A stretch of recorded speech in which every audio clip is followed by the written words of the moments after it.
نحمده ونصلي على رسوله الكريم اما بعد. برادران اسلام،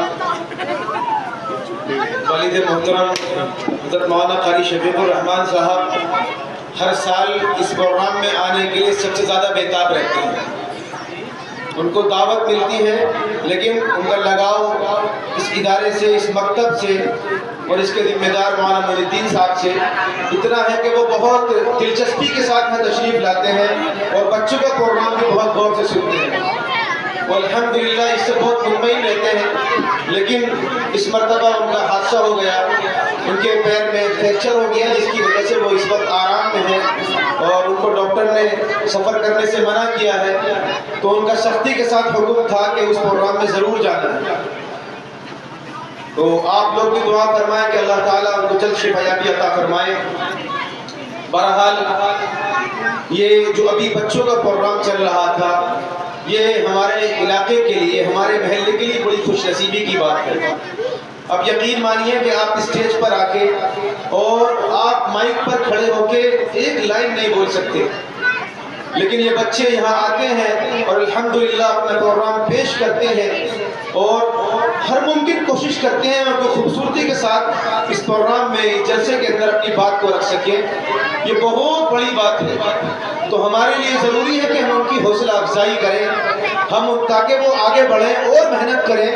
اس کے لیے ہمیں ان کی دل شکنی نہ ہو، ان کا دل نہ ٹوٹے، تو ہمیں ان کی حوصلہ افزائی کرنی چاہیے. جتنے بچے ہیں پروگرام پیش کر رہے تھے، ہم دیکھ رہے ہیں کہ آپ سب بیٹھے ہیں. آپ ان کو مبارکباد دیں، کچھ پیسے ان کو ہدیے میں دیں. بچوں کی دلچسپی بڑھتی ہے، کوئی چاکلیٹ ان کو لا کر دے. یہ ضروری ہے میرے بھائیوں. یہ قرآن کریم اللہ رب العزت کی کتاب، یہ پوری دنیا کے اندر سب سے عظیم کتاب ہے. آپ یہ سمجھ لیجئے کہ اللہ تعالیٰ نے ہر چیز کو پیدا کیا ہے. اللہ نے انسان کو پیدا کیا، اللہ نے زمین اور آسمان کو پیدا کیا، اللہ نے یہ شجر، یہ درخت، یہ گھاس، یہ چرندے، یہ پرندے، یہ درندے، اللہ نے ان سب کو پیدا کیا. حتیٰ کہ اللہ کی سب سے خوبصورت مخلوق فرشتے، اللہ نے ان کو بھی پیدا کیا. اور روئے زمین پر اللہ کے بعد اگر کوئی سب سے زیادہ عظیم المرتبت کوئی شخصیت ہے تو وہ انبیاء علیہ السلام کی ہے. یاد رکھیے اللہ نے ان کو بھی پیدا کیا ہے. لیکن میرے دوستو، یہ اللہ رب العزت کا کلام، جو قرآن کریم ہے، جسے اللہ نے پیدا نہیں کیا ہے، یہ اللہ کا پیدا کردہ نہیں ہے، یہ اللہ کی مخلوق نہیں ہے، بلکہ یہ اللہ کا کلام ہے، یہ اللہ کا جز ہے. تو اس کی کتنی عظمت ہوگی جو اللہ تبارک و تعالیٰ کا حصہ ہے، اللہ تعالیٰ کا کلام ہے، اللہ کی بولی ہوئی بات چیت ہے. اگر آپ کے سامنے کسی مکھیہ منتری کا اور کسی پردھان منتری کا کوئی خط آ جائے اور وہ خط آپ کے گھر میں پیش ہو جائے تو یقین مانیے آپ کی نسلیں اس کی حفاظت کریں گی، اس کو سجا کر دیواروں پر لگائیں گی اور آنے والے مہمانوں کو بڑی اسلوبی کے ساتھ میں دکھائیں گی. خوش اسلوبی سے دیکھیے یہ ہمارے پردادا کو دیا گیا تھا. لیکن ہمارے پاس اللہ رب العزت کی سب سے عظیم چیز اور ہمارے لیے سب سے قیمتی سرمایہ قرآن کریم کا ہمارے پاس موجود ہے. اللہ فرماتے ہیں ذَلِكَ الْكِتَابُ لَا رَيْبَ فِيهِ هُدًى لِّلْمُتَّقِينَ، یہ کتاب جس میں ذرہ برابر شک و شبہ کی گنجائش نہیں ہے، یہ مومنین کے لیے، یہ اللہ والوں کے لیے، اللہ سے ڈرنے والوں کے لیے دستور ہے. اللہ فرماتے ہیں هُدًى لِّلنَّاسِ وَبَيِّنَاتٍ مِّنَ الْهُدَىٰ وَالْفُرْقَانِ، کہ یہ تمام دنیا کے انسانوں کے لیے دستور ہے، کانسٹیٹیوشن ہے. دستور کہتے ہیں جس سے انسان سیکھے، اس سے اس کے مطابق عمل کرے. جیسے ہمارے ملک کا ایک دستور ہے، ہمارے ملک کا ایک سنویدھان ہے، ہمیں سڑک پر کیسے چلنا ہے، ہمیں ہیلمٹ لگانا ہے نہیں لگانا، ہم نے کسی کے گھر میں چوری کر لی تو کون سی دفعہ ہم پر لگے گی. جتنے ہمارے اس ملک میں رہنے کے لیے اور ضروری چیزیں ہیں، سارے احکامات ہمیں اس سنویدھان کے مطابق ماننے ہوں گے. اسی طرح یہ اللہ کا کلام ہے، اللہ کا قرآن ہے، جو ہمارے لیے دستور ہے، جو اللہ تبارک و تعالی نے ہمارے لیے سنویدھان بنایا کہ آپ کو اس کے مطابق زندگی گزارنی ہے.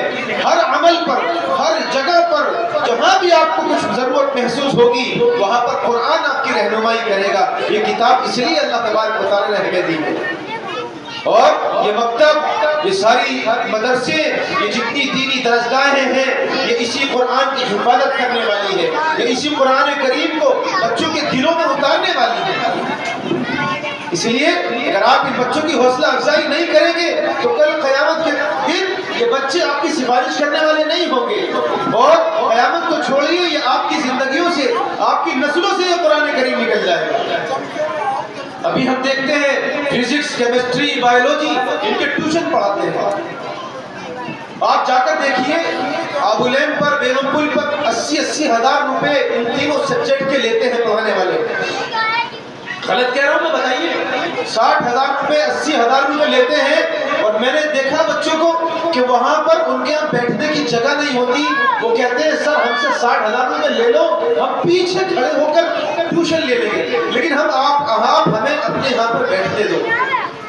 میرے عزیز دوستو، ہم دنیا کی تعلیم کے لیے، ہم جو ہماری ضرورت کی تعلیم ہے اس کے لیے ہم اتنا بے پناہ خرچ کرتے ہیں، لیکن جو ہمارا مقصد ہے اللہ تبارک و تعالیٰ کی رضا، جو ہمارا مقصد ہے جس کے مطابق ہمیں زندگی گزارنی ہے، اللہ کا کلام، اس کے لیے ہمارے پاس وقت نہیں ہوتا، اس کے لیے ہمارے پاس وقت نہیں ہوتا۔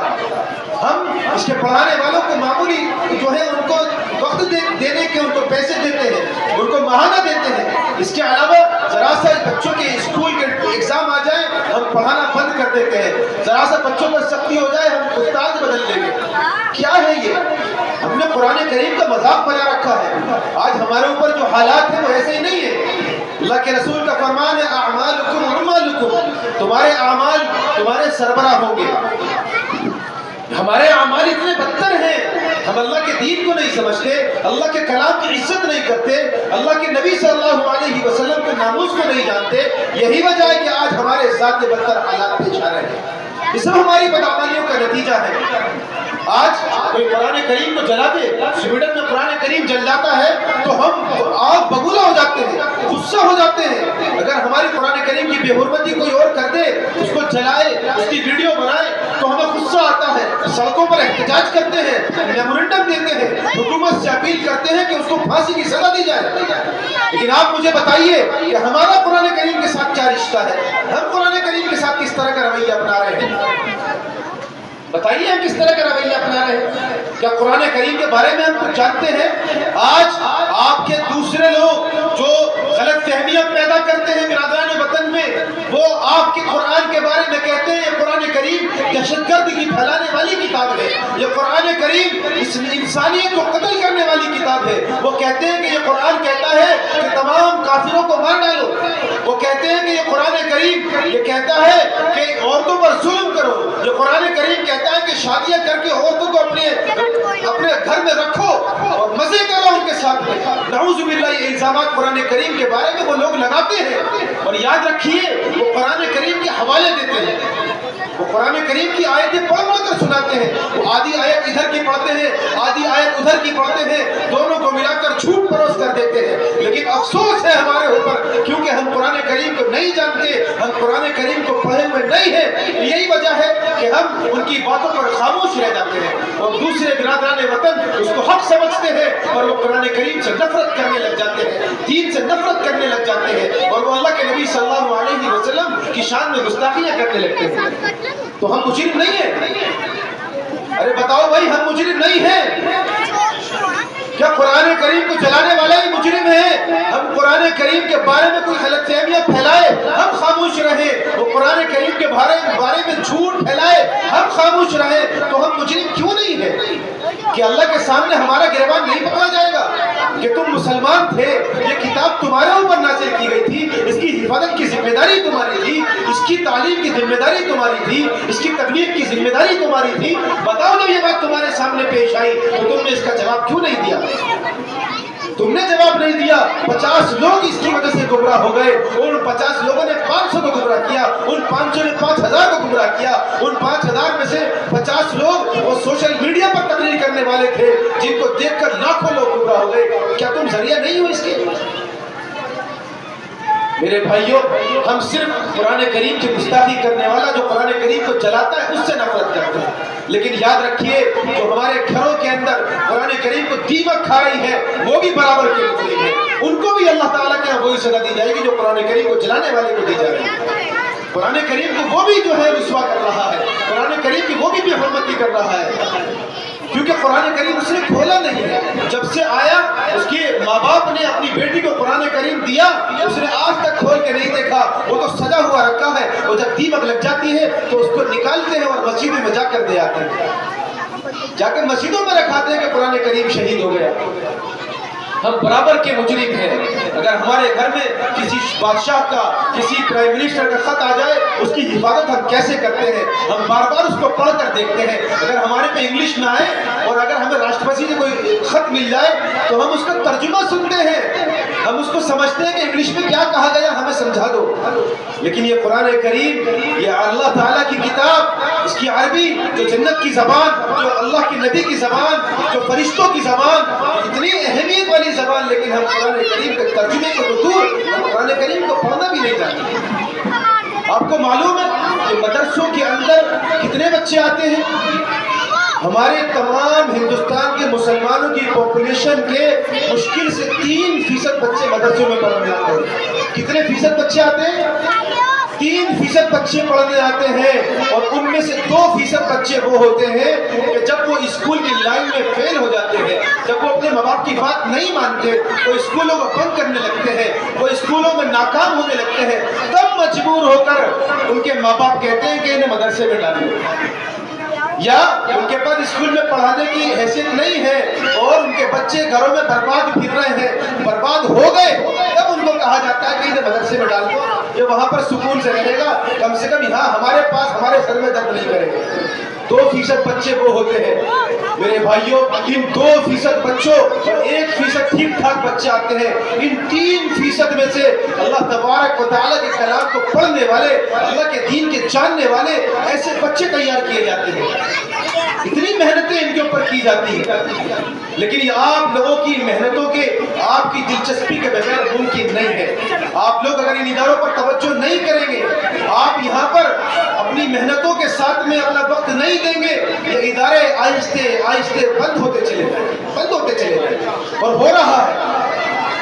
اس لیے جیسے آپ اپنے بچوں کے اسکول پر محنت کرتے ہیں، آپ ان کے ٹیوشن پر محنت کرتے ہیں، ان مدرسوں کے لیے محنت کیجیے، ان اداروں کے لیے محنت کیجیے۔ خدا کی قسم، اگر یہ ادارے نہیں ہوئے، یہ مدرسے نہیں ہوئے، زبان چلانا بہت آسان ہے۔ کل یہ جو ہماری بالکل بیسک نیڈز ہیں، ہمارے نکاح پڑھانے، جنازے پڑھانے، ان کے لیے ہمارے پاس لوگ نہیں ہیں۔ زبان چلانا بڑا آسان ہوتا ہے ہمارے لیے کہ میاں کیا ہو رہا ہے مدرسے میں، یہ یہاں سے ڈاکٹر کیوں نہیں نکل رہے، یہاں سے انجینئر کیوں نہیں نکل رہے؟ ارے جہاں پر انجینئرنگ کالج ہے، جہاں پر میڈیکل کالج ہے، ہم وہاں پر پڑھانے کی ہماری اوقات نہیں ہے۔ 10 لاکھ روپے وہاں میڈیکل کالج میں دینے پڑتے ہیں، 50 لاکھ روپے میں MBBS ہوتا ہے۔ اگر انجینئرنگ کرانی ہو تو بی ٹیک کے لیے ہمیں 4-5 لاکھ روپے دینا پڑتا ہے، لیکن ان مدرسوں میں جب یہ مدرسے والے ہمارے پاس آتے ہیں تو 500 روپے 1000 روپے ہم سے دیے نہیں جاتے ہم سے، اور اگر ان کی فیس بچوں کی رکھ دی جائے 500 روپے 1000 روپے تو فیس نہیں دے سکتے ہیں۔ ہمیں وہ مؤذن اور وہ امام چاہیے جو 250 روپے 200 روپے لے لے اور وہ ہمارے بچوں کو پڑھانے آ جائے، چاہے وہ 10 منٹ دے، کیونکہ مجبوری ہے اس کی۔ ارے بھائی، اس کو بیچارے کو اپنا گھر چلانا ہے، اس کو اپنے بچوں کے لیے تعلیم کے بندوبست کرنے ہیں، اس کو اپنے بیوی بچوں کے خرچے، ان کی بیماریوں کے خرچے اٹھانے ہیں۔ وہ آدھا گھنٹے آپ کو دے گا، 15 منٹ، وہ 200 روپے کر کے 1 گھنٹے میں 5 ٹیوشن پڑھائے گا۔ مجبوری ہے اس کی۔ اگر آپ ایک پڑھانے والے کو، آپ اس کو ڈھنگ سے، اس کو جو قرآن کریم کا حق ہے اس کے مطابق، اس کی شان کے مطابق اس کو دو، تو آپ کے بچوں کو انشاءاللہ 1 مہینے میں ٹرین کر دے گا۔ اگر آپ خرچ نہیں دے سکتے، کم سے کم حوصلہ افزائی کر دیں۔ آپ آ کر ان کی دلچسپی، ان کی دلشکنی نہ ہو، ان کی حوصلہ افزائی ہو، ان کی ہمت بڑھائیں کہ آپ بہت بڑا کام انجام دے رہے ہیں۔ لیکن عام طور پر ہمارے محلوں کا یہ رواج ہے کہ ہم قرآن کریم کی عظمت ہمارے دلوں میں نہیں ہے، اسی وجہ سے ائمہ کی عظمت نہیں ہے، اسی وجہ سے قرآن کریم کے پڑھانے والوں کی عظمت نہیں ہے۔ یہی وجہ ہے کہ جو ہمارے بچے مدرسوں میں پڑھنے کے لیے آتے ہیں وہ بھی یہ سمجھتے ہیں کہ ہم تو ٹائم پاس کرنے کے لیے بیٹھے ہوئے ہیں، ہمارے گھر والے بھی اہمیت نہیں سمجھتے، تو ہمارا کیا فائدہ؟ یاد رکھیے، یہی تعلیم ہے جو کل قیامت کے دن کام آئے گی۔ اللہ تعالیٰ کے یہاں جب فیصلے کر دیے جائیں گے کہ یہ جہنم میں ان کو ڈال دیا جائے، تب یہی حافظ قرآن سفارش کرنے والا ہوگا، اس دن سفارش کرنے والا ہوگا یوم یفر المرء من اخیہ وامہ وابیہ وصاحبتہ وبنیہ، کہ جس دن عورت اپنے بھائی سے بھاگے گی، بھائی بہن سے بھاگے گا، ماں اپنے بچوں سے بھاگے گی، اتنا بھاگنے والے ایک دوسرے سے، اس وقت میں یہ حافظ قرآن یہ سفارش کرے گا جہنم میں جانے والوں کی، اے اللہ یہ میرے اعزاء، یہ میرے اقارب ہیں، ان کو جنت میں ڈال دیجیے۔ یہ قرآن کریم ہے جو قیامت میں ہمارے کام آئے گا۔ اگر یہ قرآن کریم ہماری زندگی میں نہیں ہے تو اللہ کے نبی صلی اللہ علیہ وسلم جو ہر گناہگار کی سفارش کریں گے قیامت کے دن، وہ بھی اللہ سے کہیں گے یا ربی ان قوم اتخذوا هذا القرآن مہجورا، اے اللہ یہ میری وہ قوم ہے جس نے قرآن کریم چھوڑ دیا تھا۔ اللہ تعالی اللہ کے رسول بھی ہمارا ساتھ چھوڑ دیں گے۔ اس لیے میرے بھائیوں قرآن کریم کو پڑھانا بھی ہمارے لیے بہت ضروری ہے، اور اس کے ساتھ ساتھ قرآن کریم پر عمل کرنا بھی ہمارے لیے ضروری ہے۔ اللہ نے جو ہمیں پیدا کیا وما خلقت الجن والانس الا لیعبدون، اللہ نے ہمیں اپنی عبادت کے لیے پیدا کیا، اپنے احکامات کو ماننے کے لیے پیدا کیا ہے۔ آپ یہاں پر دیکھو، آپ سب لوگ یہاں کوئی پاور لوم چلاتا ہے، کسی کے کارخانے ہیں، کسی کی فیکٹری ہے، کوئی بھی آدمی مشین لگا رکھی ہے کسی نے تو ایک مقصد کے لیے لگا رکھی نہیں، بتاؤ ایک مقصد ہے اس کا کہ میرا مال تیار ہو، تو جو کاریگر کام کر رہا ہے وہ اس کی نگرانی بھی رکھتا ہے۔ کوئی فیکٹری چلاتا ہے تو وہ اپنی فیکٹری کا ٹائم ٹیبل بھی چیک کرتا ہے، اس کے علاوہ وہ کیمروں کے ذریعے بھی نگرانی کرتا ہے، اپنے مال کو بھی چیک کراتا ہے، ایک پڑھا لکھا آدمی رکھتا ہے کہ جو اس کے مال کو چیک کرے۔ سارے کام ہوتے نہیں ہوتے فیکٹریوں کے اندر، ہر چیز چیک ہوتی ہے کہ کوئی ذرہ برابر کبھی بیشی نہ ہو، پارٹی ناراض نہ ہو جائے، کام کرنے والے ملازمین ہمارے وقت میں چوری نہ کر لیں، باؤنسر کھڑے رکھتے ہیں کہ کوئی چور آ کے چوری نہ کر جائے۔ جب ہم کوئی کارخانہ لگاتے ہیں، کوئی پروڈکشن تیار کرتے ہیں، کوئی سامان تیار کرتے ہیں، تو اس کے ساتھ ساتھ ہم اس کی نگرانی بھی کرتے ہیں کہ ایمانداری سے یہ کام ہو رہا ہے نہیں ہو رہا۔ تو میرے بھائیوں اللہ نے انسان کو جو پیدا کیا، تو آپ یہ کیوں سمجھتے ہیں کہ اللہ نے انسان کو بیکار پیدا کر دیا؟ اللہ نے اس کو بنا دیا اور اس کا کوئی مقصد نہیں ہے، اور مقصد کے ساتھ میں اللہ کی کوئی نگرانی نہیں ہے۔ اللہ فرماتے ہیں افحسبتم انما خلقناکم عبثا، کہ تم یہ سمجھتے ہو کہ اللہ نے تمہیں بیکار پیدا کر دیا ہے؟ اللہ نے تمہیں بیکار پیدا نہیں کیا، اللہ نے تمہیں اپنے احکامات کو ماننے کے لیے پیدا کیا ہے۔ اللہ فرماتے ہیں الا لہ الخلق والامر، خبردار یہ بات ذہن میں بٹھا لو، جب مینوفیکچرنگ میری ہے، جب پروڈکشن میرا ہے، جب بناوٹ میری ہے، پیدا میں نے کیا ہے، تو اللہ فرماتے ہیں احکامات ہی میرے چلیں گے۔ کس کے چلیں گے احکامات؟ اللہ فرماتے ہیں احکامات ہی میرے چلیں گے۔ جیسے تم ایک گھڑی لاتے ہو اور گھڑی خرید کر رکھ لیتے ہو، اور اس گھڑی کے اندر بنانے والا یہ طے کر دیتا ہے کہ باریک سوئی سیکنڈ دکھائے گی، بڑی سوئی منٹ دکھائے گی، چھوٹی سوئی گھنٹہ دکھائے گی، تو بنانے والے کے احکامات کے محتاج ہو۔ اگر آپ اس گھڑی سے فائدہ اٹھانا چاہتے ہو تو پھر آپ اس بنانے والے کی بات کو مانو گے، آپ چاہے اس کے دشمن ہو، آپ اس کی بات کو نہ مانتے ہو، اس سے ناراض رہتے ہو، آپ اس سے کلستے ہو، وہ آپ کا دشمن ہو، لیکن اگر آپ اس کی بنائی ہوئی گھڑی سے فائدہ اٹھانا چاہتے ہیں تو اس نے طے کر دیا کہ باریک سوئی سے سیکنڈ دیکھو گے، بڑی سوئی سے منٹ دیکھو گے، اور چھوٹی سوئی سے گھنٹہ دیکھو گے۔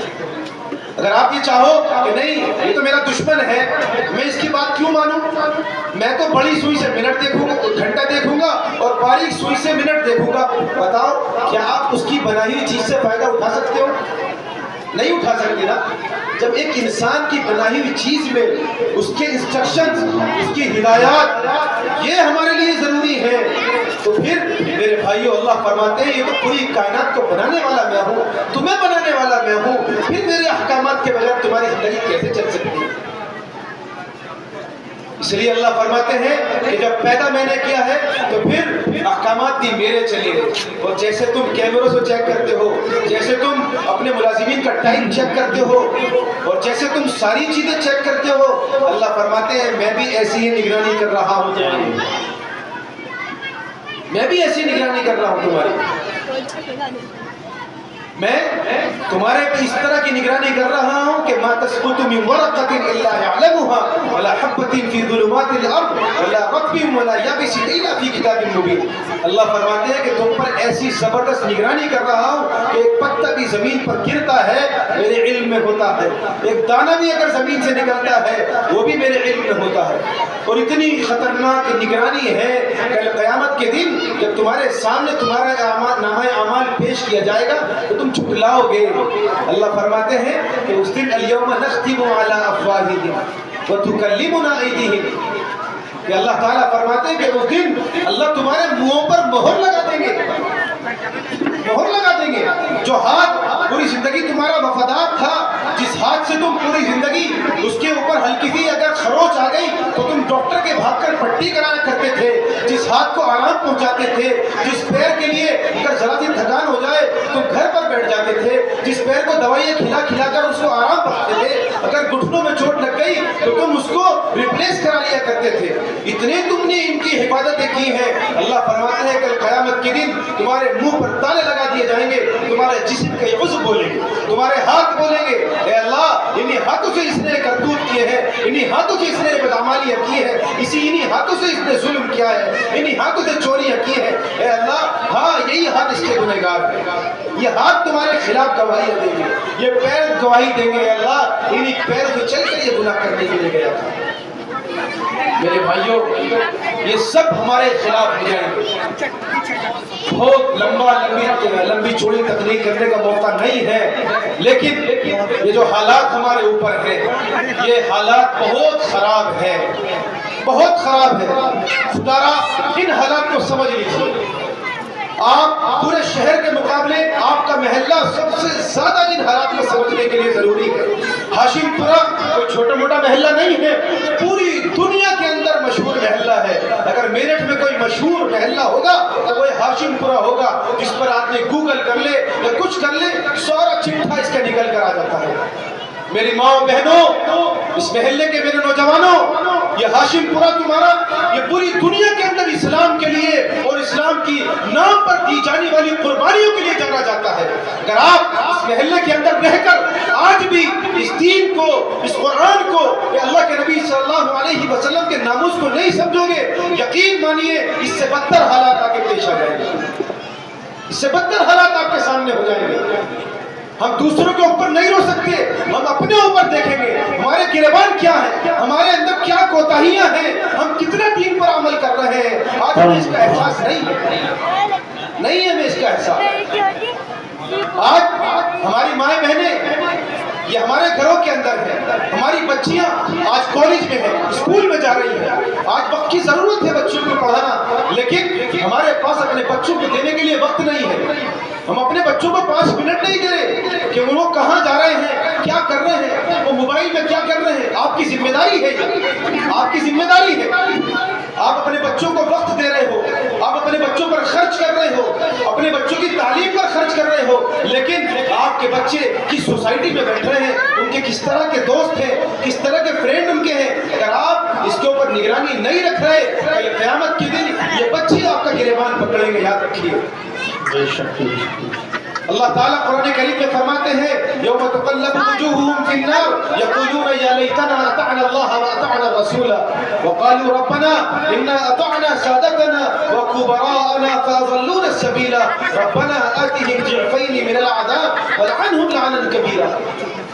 قیامت کے دن جب لوگوں کو اونڈے جہنم میں ڈالا جائے گا انسانوں کو، تو وہ انسان اللہ سے کہیں گے کاش اے میرے پروردگار میں تیری اطاعت کر لیتا، کاش اے میرے پروردگار میں تیرے نبی کی بات کو مان لیتا، میں نے اے اللہ ان بڑوں کی بات کو مانا ہے، میں نے ان بڑوں کو دیکھا ہے، اے اللہ مجھے موبائل کی ضرورت تھی ان بڑوں نے دیا، اے اللہ مجھے بائک کی ضرورت تھی ان بڑوں نے دیا، اے اللہ مجھے لیپ ٹاپ کی ضرورت تھی ان بڑوں نے دی، مجھے پڑھائی کے لیے لاکھوں روپے کی ضرورت تھی میرے باپ نے خرچ کیا، اے اللہ مجھے جو بھی عیش و آرام چاہیے تھے میری ماں نے مجھے دی، ہر ممکن کوشش کی، اوور ٹائم کیا، محنتیں کی، سارا کیا، سب کچھ کرنے کے بعد ان بچوں کے اے اللہ ان بچوں میرے باپ نے ساری محنتیں کر کے مجھے پڑھایا، میرے اوپر خرچ کیا، لیکن اے اللہ تو کیا ہے، تیرا دین کیا ہے، اس نے مجھے نہیں بتایا۔ تو معلوم ہے آپ کو یہ بچے کیا کہیں گے اللہ سے، یہ کہیں گے آتِہِمْ ضِعْفَيْنِ مِنَ الْعَذَابِ، اے اللہ ان کو ہم سے ڈبل عذاب دے، ڈبل عذاب۔ کن کے بارے میں؟ جن کے لیے پوری زندگی آپ محنتیں کر رہے ہیں، جن کے لیے آپ دن رات ایک کر کے کما رہے ہیں، وہ بچے آپ کے خلاف گواہی دے رہے ہیں۔ اس لیے ان بچوں کے لیے وقت نکالنا بہت ضروری ہے، اور اسی کے ساتھ ساتھ اپنی بچیوں پر محنت کرنے کی ضرورت ہے۔ میں دارالفتا چلاتا ہوں، آل انڈیا مسلم پرسنل لا بورڈ کی جانب سے شرعی عدالت چلاتا ہوں۔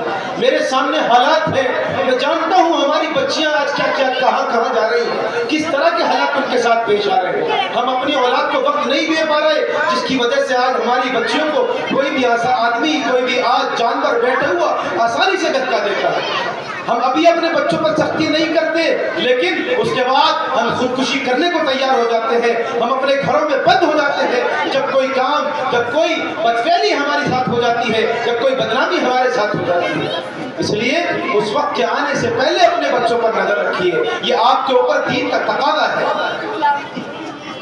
اسی کے ساتھ ساتھ ہمارے یہاں اس وقت میں ایک سب سے بڑی جو ہمارے ساتھ میں ازدواجی زندگی کے اندر بہت بڑی خامی ہمارے ساتھ پیش آ رہی ہے، وہ ہماری میاں بیوی کی زندگی کے اندر ایک اختلاف ہے۔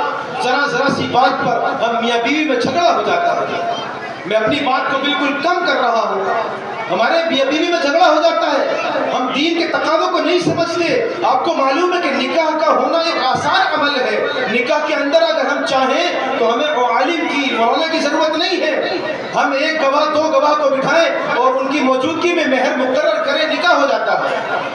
خطبے کا پڑھنا بھی کوئی واجب نہیں ہے، لیکن طلاق ہمارے درمیان میں ایک ایسا عمل ہے جس کے لیے اللہ نے قرآن کریم میں ایک مکمل سورت نازل فرمائی، جس کے لیے اللہ نے احکامات بیان فرمائے۔ میاں بیوی کا جھگڑا ہو جائے تو کیسے اسٹیپ بائی اسٹیپ اس جھگڑے کو دور کرنا ہے، آپس میں پہلے بات چیت کریں، اگر بات نہیں بن رہی تو الگ ہو جائے، اگر الگ رہ کر ایک دو دن میں بات نہیں بن رہی تو تھوڑی سختی کر لیں، بات نہیں بن رہی تو اس کے گھر کا ایک آدمی بٹھائیں، اپنے گھر سے ایک آدمی بٹھائیں، ان کے ذریعے محنتیں کریں۔ اگر یہ سب بھی نہیں ہو رہا ہے تو پھر کسی عالم کی موجودگی میں اس کے سامنے بیٹھ کر بات کریں کہ کس طریقے سے اس کو حل کیا جائے۔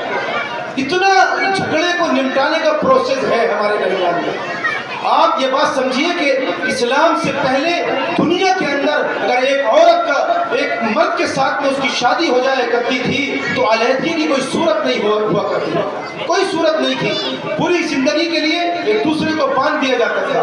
یہ صرف اسلام تھا کہ جو آیا اور وہ اسلام اس نے نکاح کے ساتھ میں طلاق بھی بنایا، اور اس طلاق کے ذریعے فرمایا اللہ نے کہ عورت کسی کی جاگیر نہیں ہے، اگر آپ میں آپس میں بات چیت نہیں بن رہی تو طلاق کے ذریعے اپنے معاملات کو علیحدہ کر سکتے ہو۔ یہ اس کے تعاون کے لیے تھا، لیکن اللہ نے فرمایا کہ اگر نہیں بن رہی، طلاق دے دی، اس کے بعد میں تمہیں افسوس ہو رہا ہے تو افسوس ہونے کے بعد تم رجوع کر سکتے ہو۔ تمہیں غلطی کا پشچاتاپ کرنے کے لیے، اس کا خامیازہ بھگتنے کے لیے اللہ کی طرف سے کوئی پینلٹی نہیں ہے۔ تم نے طلاق دی، پھر تم اس کو واپس رجوع کر سکتے ہو، لیکن اگر اس کے بعد پھر اختلاف ہوتا ہے، اس جھگڑے کے بعد میں آپ اگر دوبارہ طلاق دے دیں، دوبارہ طلاق دے کر آپ علیحدہ ہو سکتے ہیں، لیکن پھر افسوس ہوا تو آپ افسوس کے بعد میں رجوع کر سکتے ہیں۔ ایک طلاق کے ذریعے علیحدگی ہو جاتی ہے۔ اگر آپ ایک طلاق کے ذریعے علیحدگی کے بعد میں افسوس کرتے ہیں تو اللہ فرماتے ہیں رجوع کر لو۔ پھر تم نے کبھی 6 مہینے بعد جھگڑا ہوا، پھر طلاق دی، پھر اس کے بعد میں اگر تمہارے میں افسوس ہوا ایک دوسرے کے نہیں بچے ہیں، ہمیں آپس میں مل جل کے رہنا چاہیے، تو رجوع کر سکتے ہیں۔ اس کے بعد میں اگر پھر جھگڑا ہوتا ہے تو اللہ فرماتے ہیں کہ ایک مسلمان ایک دل سے ایک بار ڈسا جاتا ہے، حدیث میں ہے بار بار ڈسا نہیں جاتا۔ اب اگر بار بار اختلاف ہو رہا ہے اس کا مطلب تمہاری گاڑی آپس میں چلنے والی نہیں ہے۔ اب اگر طلاق ہو گئی تو تم ایک دوسرے پر حرام ہو اور پھر تم جا کر کہیں شادی کرو، تم کہیں اور شادی کرو۔ اتنا خوبصورت اسلام کا یہ نظام تھا کہ اسٹیپ بائی اسٹیپ ایک طلاق دے کر افسوس ہوا رجوع کر لو، پھر دوسری طلاق دے پھر افسوس ہوا رجوع کر لو، لیکن ہم نے اس کو مس یوز کر کے عدالتوں کے اندر، پارلیمنٹ میں اسلام کی رسوائی کی۔ جو عورت کی مدد کے لیے بنائی گئی تھی اس کو ہم نے اپنا ہتھیار بنا کر عورت پہ ظلم کرنا شروع کر دیا۔ اس لیے اگر آپ پہ کوئی اختلاف ہوتے ہیں، اگر میاں بیوی میں جھگڑا ہوتا ہے، اگر آپ کی بہن بیٹی پریشان ہے تو آپ اس کو شرعی عدالت میں، شرعی پنچایت میں اپنے مسئلوں کو لے کے جائیے۔ میرے یہاں پر شرعی عدالت چلتی ہے زبیدہ مسجد پیسی سینٹر پر، جہاں پر اگر میاں بیوی میں جھگڑا ہے تو ان کے مسئلے کو ہم نمٹاتے ہیں، یا کسی کا شوہر چلا گیا، غائب ہو گیا، وہ اس کا کوئی عطا پتہ نہیں ہے، تو ایسی عورت بھی ہمارے پاس پاس آ کے اپنا فیصلہ کراتی ہے.